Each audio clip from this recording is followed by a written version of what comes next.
Mano Menezes ou Felipe Luiz, hein, Ramon? Porque eu penso em futebol hoje, Felipe Luiz. Você vê, ele tem menos de um ano como técnico de um time profissional.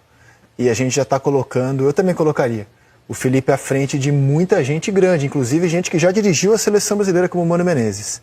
Felipe Luiz, um voto. E você, Jéssica? Eu vou me contradizer, porque eu sou adepta de times que se defendem bem, você sabe. Não. Que Sério? marcam bem, que lutam. Não percebi Eu isso. gosto de times que tem esse embate.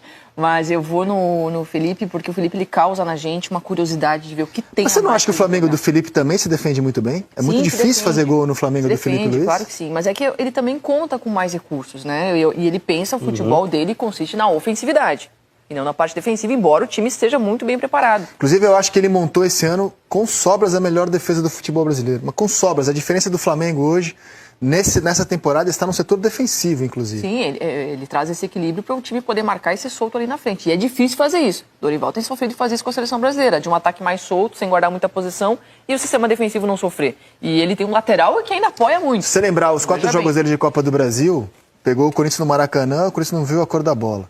Com um a menos, não deixou o Corinthians dar um chute no gol em São Paulo. Amassou o Galo no Maracanã e na Arena MRV não permitiu o Galo praticamente criar chance de gol. É um treinador que, defensivamente, até agora, passou Vai ser mais testado ao longo do Brasileirão quando o Flamengo for mais estudado. Mas eu quero muito ver o que o Felipe tem para entregar. Felipe? E você, Henrique Fernandes? A gente está dizendo que no embate entre os dois, o Mano ainda não perdeu pro Felipe. O tempo todo teve um time com menos material humano. E se a gente está analisando o contexto de um jogo, se eu tivesse começado a temporada, com todo respeito ao Mano, que eu também cobri de perto, que eu tinha até a relação de conversar com ele algumas vezes, eu escolheria o Felipe para ser meu treinador em janeiro. Principalmente se eu tivesse elenco com bons jogadores como o dos dois times. Mas para esse jogo de amanhã, o Mano costuma crescer esse tipo de jogo, assim, de contexto. De traçar uma boa estratégia, estudar bem o adversário para aquele momento.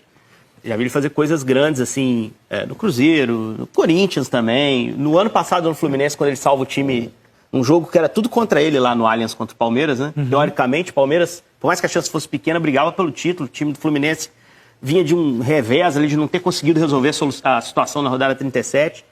Nessa hora, o Mano é um cara que costuma crescer. Não estou dizendo que o Fluminense vai ser campeão porque tem o Mano. Mas acho que pela amostragem recente contra o Felipe, histórico em decisão e até a experiência que nessa hora pesa, nesse embate eu vou no Mano. 2-1 para Felipe Luiz. E olha, vou te falar, o senso comum nos aponta a dizer, o Flamengo tem muito mais